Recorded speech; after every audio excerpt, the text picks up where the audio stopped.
quote number 12 is called The Universal Law of Teaching. And Jason, this is one of our earliest pillows, but again, it's this one that you can jam in your superhero tool belt if you understand how to use it. But I think this is one of the first ones that you truly came up with, was like... Yeah, it's actually brutally simple. You know, it's an approach to these issues that are just almost unsolvable. We know 96% of the time a bully gets away with it. If we're even talking about bullying, it could be, you know, a lot of different things going on in a school. One this year that broke my heart was a kid, his academic ability and his skill set is so low, he's in a class that he is very self-conscious about being in. The teacher had to cover the window because in the high school he didn't want any of his social group, his friends, to see him in that classroom.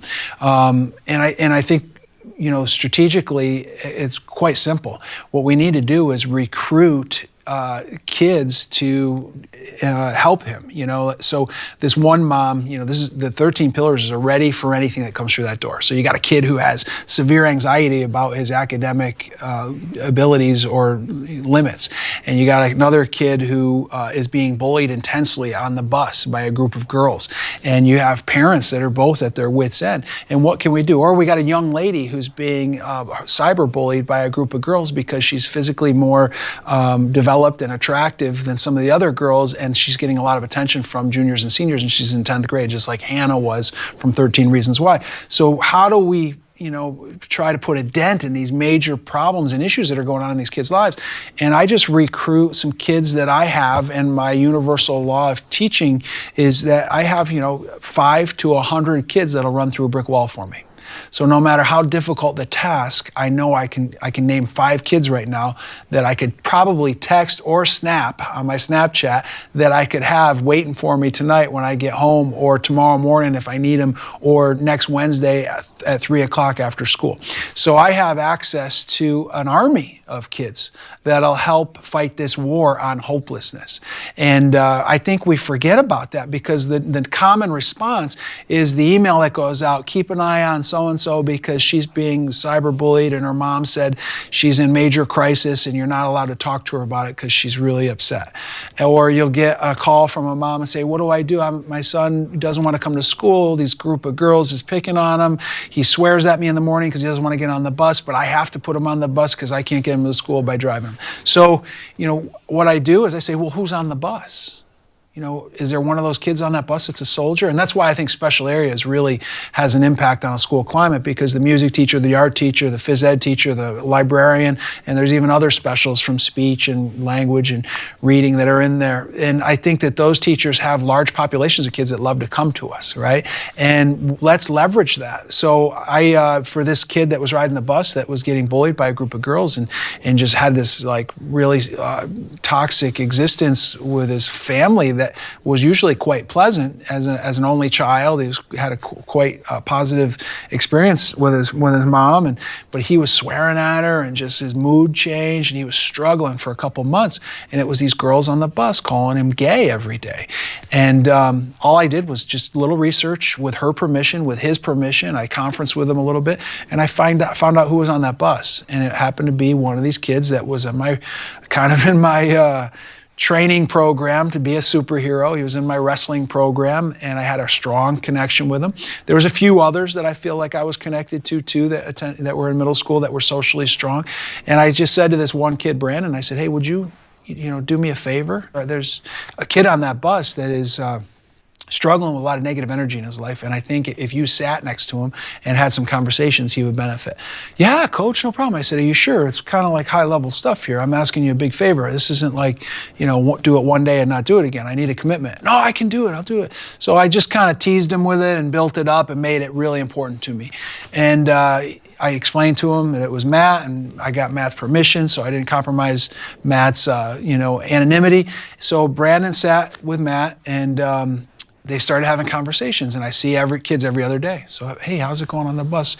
What's going on with those girls, Matt? And Brandon, you sit next to me. Yeah, I followed up a couple times. That was it, and I never touched it again.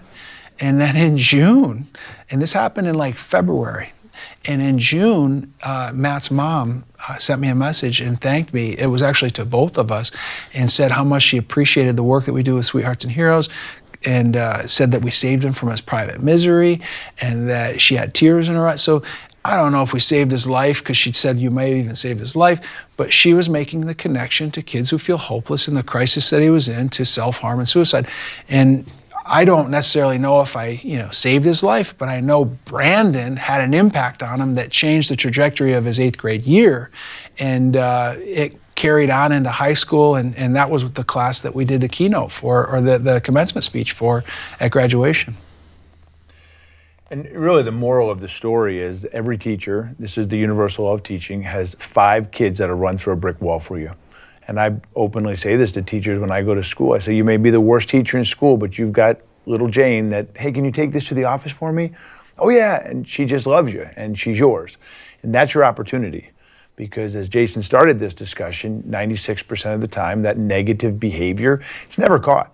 And we can sit around and theorize as adults at what we need to do, but you're not going to see it. But 85% of all of that behavior is done in front of other people. They know where it happens, when it happens, why it happens, and who it happens to.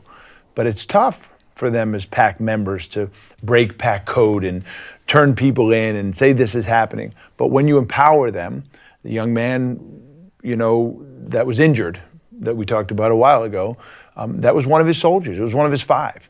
And he could go on with hundreds of young people. I got Amanda to walk the halls with the young lady who's being cyberbullied, because if you cyberbullied me last night and we pass each other in the hall, I get the same level of stress and anxiety as if you yelled at me and called me a name just by passing you. So by Amanda walking with her, and I had to recruit Amanda and engage her and educate her and make sure that it was okay with the young lady that she walked with, and escorted her 5 out of 9 periods of the day. The girl felt more hope than she would have if I didn't.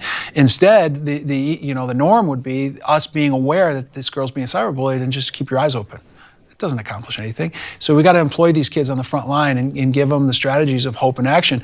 And the kid who's struggling with his academics, that doesn't want to be seen in that special ed classroom, you know what? I send in there 2 juniors, a junior and a senior, who are socially really strong, and this kid likes to work with, and can go into that classroom and nobody knows that they're helping them, but they're all working together on a project. So why aren't we recruiting those kids? It's simple. It's so brutally simple, but we're not using that strategy enough. Why soldiers? Why do you use that? Well, because some people take exception to that, and I considered for a while letting that term go, but honestly, it's a war on hopelessness. If you've ever had the unfortunate tragedy of a suicide, or someone leaving to go to a mental health institution, or someone self-harming, I am at war with hopelessness. And I am a general in the war. And I, am a superhero. I carry hope for kids. I'm not a teacher. Certainly I get paid to be a physical education teacher, but I'm a sweetheart and a hero. I identify as a hero. And I can say that with conviction, because I save and change lives every day.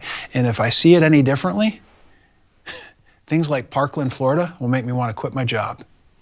I save and change lives every day. And I do that with compassion. What does the recruitment process of creating your army of soldiers look like? I think they're around every corner. Every kid has a superpower. I think this daily conversations you have, the types of kids, there's those kids that just always visit your classroom, the ones that come back after they move on to the next grade level. We just know who they are, but I think I can transform them too through those conversations and through those. They experience my classroom. They experience the circles. They experience they see the behaviors modeled for that kid who's on the spectrum, that annoys everyone, that interrupts all the time, that slows things down, and they see like the the endurance that I have to be accepting and tolerant of certain behaviors, and then they realize that, hey, that's a pretty cool way to interact. That brings us to our last pillar. Last one. Pillow, which leads right into this, and they were designed to lead into this, because at the end of the day, this book, this material, these pillows are for teachers, and ultimately the highest sense or self-actualization that we believe in this whole message and system of sweethearts and heroes is the reverse Professor Xavier. That's what it's called. and it's kind of weird, kind of silly sounding, because you probably, if you're a superhero nerd, know who Professor Xavier is, and he was the leader of the X-Men, and his job was to bridge a gap between the regular world, the normal people, and you're not a X-Men, and the mutants. If you say that in schools, people will fill in the blank, and they'll say, "Oh, the mutants." Do you want to do it again? So No, I okay. don't. I want to go right with it. It's some people just aren't nerdy character superhero people. I'm a little bit more nerdy on the superhero side than Jason is. A lot. But the truth is that's his job. And if we want to talk about the self-actualization of what this all wraps up into, it wraps up into this teacher, this educator, becoming this reverse Professor Xavier. And his or her job is to take the normal kids, especially those 5, 10 of the universal law of teaching, and bridge a gap between them and Mutants. Yeah, you see, you can call them that. We're not supposed to call the different kids mutants. Okay. But that's how they're looked at. I mean, we can be real about it and say, that's how kids are looking at that kid that's a transgender kid, that kid whose dad's in jail, that different kid. I mean, that's how they're looking at them. And I'm not saying it's right or wrong. I'm just saying that's what's happening. So your job at the highest level of this pyramid is to be this reverse Professor Xavier, is to start to notice the real superpowers in your regular kids. Right? I got to meet Cameron for the first time. Cameron's in 11th grade, right? Yeah, you met him before this, but you also got to revisit with him when he came to my dad's wake. Yeah, and it was pretty cool because Cameron was the kid that helped that transgender kid that said he was brave. Absolutely. And I got to meet him for the first time, and Jason had recognized his strong social skills, and he knew that Cameron was the one that had to say that. But there's other skills that kids have. I mean, if a kid is good at art, if a kid is good at music, that's their significance, that's their meaning, that you got to help grow that, especially if they're one of your 5, and you got to get them to use that superpower to help that kid that's different. That's reverse Professor Xavier's job, and that should be every educator's job when they walk in the school in the morning. Right, and the mission of our organization, our message, Sweethearts and Heroes, is to create more sweethearts and heroes, and that's what Professor Xavier is doing. And getting kids to understand that they have the power to carry hope for others as a sweetheart, and they have a power to jump into action and be someone's hero. So it's really, the one that summarizes the message the best.